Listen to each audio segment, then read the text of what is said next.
안녕하십니까, 바라신입니다. 오늘은 공소시효 만료를 불과 21일 앞두고 붙잡힌 7개의 얼굴을 가진 여자로 유명한 후쿠다 카즈코에 대해 이야기해드리겠습니다. 후쿠다 카즈코는 1948년 1월 2일 일본 시코쿠 북서부에 있는 에히메현 중부에 위치한 마쓰야마시에서 태어났습니다. 카츠코의 부모님은 그녀가 어렸을 때 이혼하였고 어머니 홀로 그녀를 키웠습니다. 매우 불우한 가정 환경에서 자란 카츠코의 학창시절은 불행 그 자체였습니다. 카츠코가 고등학교에 입학했을 때 그녀는 진심으로 사랑하는 남자를 만나 교제를 시작합니다. 하지만 불행하게도 그녀의 남자친구가 갑자기 사고로 세상을 떠나게 되었고, 그 충격으로 학교 생활을 제대로 할 수 없었던 그녀는 결국 3학년 1학기 때 학교에서 퇴학을 당하게 됩니다. 1966년 18살이 된 카츠코는 집에서 나와 새로 만난 남자친구와 함께 동거를 시작합니다. 하지만 생활비가 부족했던 카츠코는 돈을 마련하기 위해 남자친구와 함께 세무국장의 집을 털었으나 결국엔 경찰에게 체포됩니다. 이후 강도 혐의로 체포된 카츠코는 악명 높은 마쓰야마 형무소에 투옥됩니다. 당시 마쓰야마 형무소에는 일본 최악의 범죄자들이 수감 중이었습니다. 1964년 에이메현 마쓰야마시에서 벌어진 야쿠자 조직 간의 분쟁 사건인 제1차 마쓰야마 항쟁으로 수많은 야쿠자 조직원들이 체포되어 마쓰야마 형무소에 수감되었습니다. 형무소에 수감된 야쿠자들은 인맥을 동원해 간수들을 매수하였고, 결국엔 야쿠자들이 형무소의 대부분의 직원들을 장악하여 그들을 마음대로 부리기 시작합니다. 야쿠자들은 간수들의 열쇠까지 빼앗아 마음대로 형무소의 이곳저곳을 돌아다녔고, 형무소 내에서 흡연과 음주, 도박을 일삼는 등 그야말로 형무소는 아비규환이었습니다. 급기야 야쿠자들의 어두운 손길이 형무소에 수감 중인 여성 수감자들에게까지 뻗치기 시작합니다. 일본에선 이 사건을 마쓰야마 형무소 사건이라고 불렀고, 놀랍게도 이야기의 주인공 후쿠다 카츠코가 바로 이 사건의 피해자였습니다.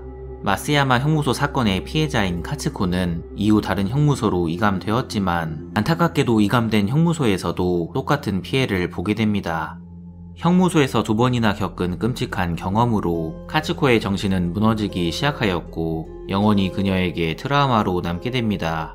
어처구니 없게도 당시 그녀를 포함한 피해자들은 모두 수감자 신분이었기 때문에 피해 신고를 제대로 할 수 없었습니다. 결국 이 사건은 공소시효가 만료되어 제대로 된 진상규명을 하지 못하게 됩니다. 이후 일본 법무성에서 피해자들에게 고소하지 못하도록 강요했다는 사실이 밝혀졌으나, 이마저도 공소시효 만료로 인해 그 누구에게도 책임 추궁이 이루어지지 않게 됩니다. 출소 후 카즈코는 한 남자를 만나 결혼하여 4명의 자식을 낳았고, 술집 종업원으로 일하면서 새로운 인생을 살고 있었습니다.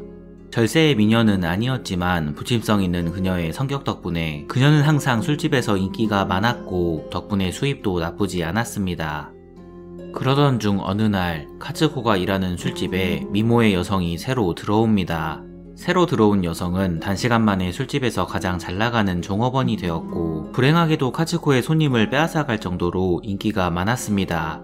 당시 카츠코는 남편 몰래 숨겨둔 내연남이 있었는데, 그녀는 내연남과의 미래를 지속하기 위해 남편 몰래 이곳저곳에서 사채를 쓰고 있었습니다. 시간이 지날수록 카츠코의 빚은 점점 늘어났고, 결국 매달 10만엔의 이자를 사채업자에게 내야 하는 상황이 됩니다. 이런 상황에서 술집에 새로 들어온 여성에게 손님까지 빼앗기니 카츠코는 더 이상 빚을 갚을 수 없었습니다. 1982년 8월 19일 카츠코는 결국 자존심을 굽히고 새로 들어온 여성에게 돈을 빌리기 위해 그녀의 집에 방문합니다. 카츠코는 그녀에게 돈을 빌려달라고 간청했으나 그녀는 자신도 돈이 없다고 말하며 카츠코의 요청을 거절합니다. 카츠코에게 돈이 없다고 이야기한 그녀는 카츠코에게 미안했는지 그녀에게 고급 위스키를 대접합니다. 둘은 위스키를 한 잔, 2잔 마시기 시작하였고, 어느 정도 취기가 올랐을 때 새로 들어온 여성이 가게에서 남자들에게 받은 호화로운 옷들과 보석, 그리고 고급 가구들이 카츠코의 눈에 들어옵니다. 눈치 없이 그녀는 카츠코에게 손님들에게 받은 물건들을 자랑하기 시작합니다. 이렇게 비싼 물건들을 가지고 있으면서 자신에게 돈을 한 푼도 빌려줄 수 없다고 말한 그녀에게 분노한 카츠코는 결국 이성을 잃고 맙니다. 이성을 잃은 카츠코는 돌이킬 수 없는 행동을 하게 되었고, 눈앞에 쓰러진 그녀를 보고 정신을 차린 카츠코는 바로 남편에게 연락하여 도움을 요청합니다. 연락을 받고 사건 현장으로 달려온 남편은 카츠코에게 자수를 권유했지만 그녀는 남편의 제안을 거부하고 남편과 함께 시신을 처리한 뒤 집에 남아있던 물건과 돈을 빼돌립니다. 카츠코는 집의 물건들을 내연남의 집으로 옮겼고 돈은 친척들에게 인출해달라고 부탁합니다. 놀랍게도 카츠코는 친척들이 뽑아오는 돈으로 내연남과 호화로운 생활을 시작합니다. 하지만 이때 수상한 낌새를 눈치챈 경찰이 카츠코의 친척들을 찾아갑니다.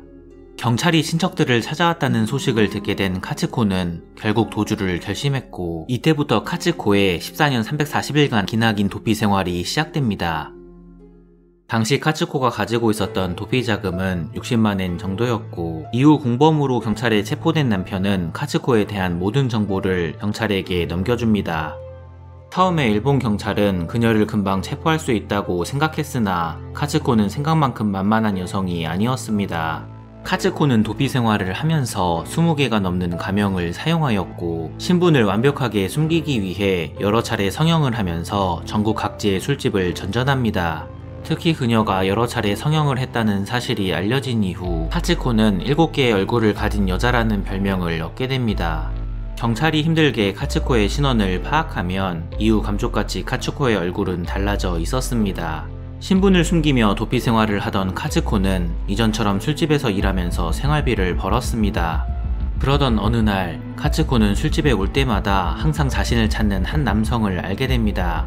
200년째 운영되는 화과자 상점의 주인이었던 그 남성은 이혼 이후 아들과 부모님을 모시고 사는 돈이 많은 남성이었습니다. 카츠코에게 푹 빠진 그는 그녀에게 술집 일을 그만두고 자신과 결혼하여 함께 살자고 간청합니다. 화과자 상점 주인의 간청으로 결국 카츠코는 술집을 그만두고 화과자 상점 일을 도와주면서 그와 동거를 시작합니다. 카츠코는 나름 화과자 상점에서 특유의 부침성으로 열심히 일하였고 결국 그녀의 노력 덕분에 가게의 매출은 눈에 띄게 성장합니다. 화과자 상점 주인은 카츠코에게 이제 정식으로 결혼하자고 요청하였으나 결혼을 하면 신분이 드러날 것이 두려웠던 그녀는 그 제안을 거절합니다. 결혼을 미룰 이유가 전혀 없는데 계속 거절하는 카츠코를 이상하게 생각한 화과자 상점 주인의 사촌이 며칠 전 신문에서 본 후쿠다 카츠코의 사진을 보고 그녀가 후쿠다 카츠코와 닮았다는 것을 알아차리고 경찰에 신고합니다. 신고를 받은 경찰이 카츠코를 체포하기 위해 들이닥쳤으나 잠시 외출 중이었던 그녀는 집으로 돌아오던 도중 집 근처에서 출동한 경찰차를 목격합니다. 놀란 카츠코는 즉시 자전거 한 대를 훔쳤고 맨발로 훔친 자전거를 타고 도망칩니다. 이 사건으로 카츠코는 잡히지 않으려면 수시로 지역을 바꾸면서 살해야 한다는 것을 깨닫게 되었고 이때부터 그녀는 한 곳에 오래 머물지 않고 이곳저곳 떠돌며 생활하기 시작합니다. 전국 각지로 도피 행각을 이어가던 카츠코는 1997년 7월 29일 후쿠이현 후쿠이시에서 공소시효 만료를 21일 앞두고 경찰에 체포됩니다. 당시 카츠코가 자주 가던 오뎅바의 주인이 우연히 방송을 보던 도중 뉴스에서 후쿠다 카츠코의 지명수배 방송을 보고 경찰에 신고한 것이었습니다. 당시 그녀가 다니던 오뎅바의 손님들에게 카츠코는 매우 인기 있는 여성이었다고 합니다. 그녀는 술을 마시러 온 사람들에게 자신을 레이코라고 소개했고 항상 같은 자리에 앉아 술을 마시며 사람들과 함께 노래를 부르고 이야기를 나눴다고 합니다. 결국 오뎅바의 손님들은 카츠코 덕분에 더욱더 즐거운 시간을 보낼 수 있었고 오뎅바의 주인도 그런 카츠코를 매우 좋아했다고 합니다. 그러던 중 오뎅바의 주인은 우연히 뉴스에서 후쿠다 카츠코의 지명수배 방송을 보고 고민 끝에 경찰에 신고한 것이었습니다. 신고를 받은 경찰은 이번에는 그녀를 확실하게 잡기 위해 오뎅바의 여성이 카츠코라는 결정적인 증거가 필요했습니다. 경찰은 오뎅바의 주인에게 그녀가 자주 사용하던 컵을 따로 넘겨달라고 부탁하였고 경찰의 요청을 수락한 오뎅바의 주인은 경찰에게 그녀가 사용했던 컵을 넘겨줍니다. 곧바로 컵에서 DNA와 지문 검사를 한 경찰은 검사 결과 오뎅바의 여성 레이코가 후쿠다 카츠코가 맞다는 결론을 내립니다. 그리고 경찰은 오뎅바의 주인에게 다음번에 카츠코가 오뎅바에 방문하면 연락을 달라고 부탁합니다. 1997년 7월 29일 카츠코가 체포된 당일 이날도 카츠코는 오뎅바를 방문하여 사람들과 어울리고 있었습니다. 다른 날과 다를 것이 없던 날이었는데 갑자기 한 손님이 오늘 자리가 그녀의 송별회 같다고 이야기합니다. 아이러니하게도 이날 그녀는 체포되었고 정말 당시 그 자리가 그녀의 송별회가 된 것이었습니다. 오뎅바의 주인은 곧바로 경찰에 연락하였고 경찰은 오뎅바로 즉시 출동합니다. 하지만 카츠코를 좋아했던 오뎅바의 주인은 자신의 가게에서 그녀가 체포되는 모습을 참아 볼 수 없었습니다. 결국 오뎅바의 주인은 경찰에게 카츠코가 가게 밖으로 나갔을 때 체포해달라고 부탁합니다. 카츠코가 오뎅바를 나가기 전 그녀는 오뎅바의 주인에게 미스테리한 이야기를 합니다. 카츠코는 자신이 8월달에 결혼을 한다고 이야기를 했고 결혼하는 남자와 행복하게 살 거라는 말을 합니다.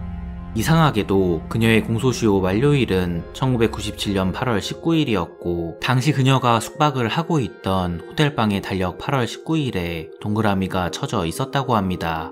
이렇게 카츠코는 오뎅바의 문을 나갔고 결국 그녀는 공소시효 만료를 불과 21일 앞두고 14년 340일 만에 경찰에 체포된 것이었습니다. 당시 카츠코에게 100만엔의 현상금이 걸려 있었는데 오뎅바의 주인은 이때 받은 현상금을 모두 자선단체에 기부했다고 합니다. 체포 이후 1997년 8월 18일 공소시효 만료 11시간 전에 극적으로 기소된 카츠코는 1999년 5월 31일 마쓰야마 재판소에서 무기징역을 선고받습니다.